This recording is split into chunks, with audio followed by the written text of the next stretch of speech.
Next match was probably the biggest feud that I loved the most.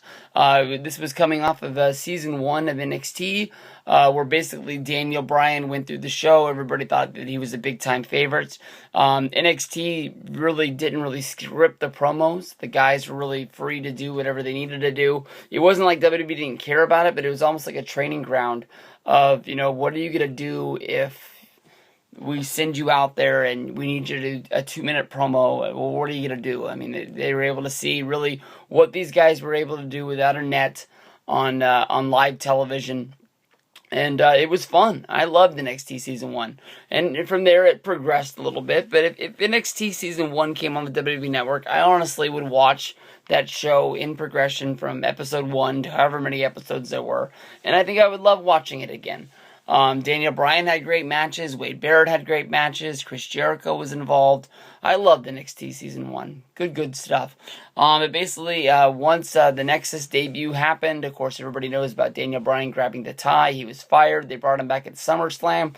After bringing him back at SummerSlam, he went up against his pro, who he did not get along with at the show. The whole time, basically, he felt that he was the guy from the Independents, one of the best wrestlers in the world. Why he would be being trained by The Miz did not make any sense at all. A guy that had less wrestling, sort of experience than he did. He'd been wrestling longer than The Miz had. Just The Miz had caught a break and he had made it to WWE faster one way or another.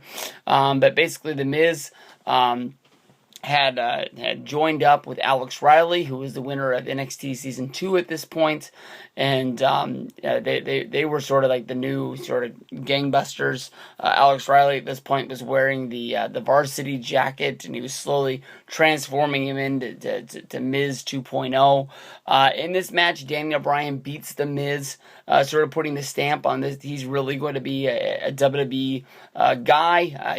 It took a long time to get from 2010 Daniel Bryan, getting him all the way to WrestleMania 30. There was definitely a lot of steps in him growing. But this was definitely him, getting his shot at becoming a main player. Not main player, but, a mid-card player. A guy who has the United States Championship. A guy that, is moving from here. This is also a fun time in Miz's career. 2 months from now, he'd be cashing in the Money in the Bank briefcase against Randy Orton. He'd be becoming the WWE Champion, going on to WrestleMania 27 in the main event and beating John Cena. This was an awesome match. Honestly, when it comes down to it, Daniel Bryan versus The Miz was the match of the night at Night of Champions 2010. This was a good one that you make sure you go check out. And I wouldn't be surprised if they add this to the video vault somewhere along the way, where you can just watch this match by itself, because it definitely is a match that you would highlight it as the best match that goes on from here.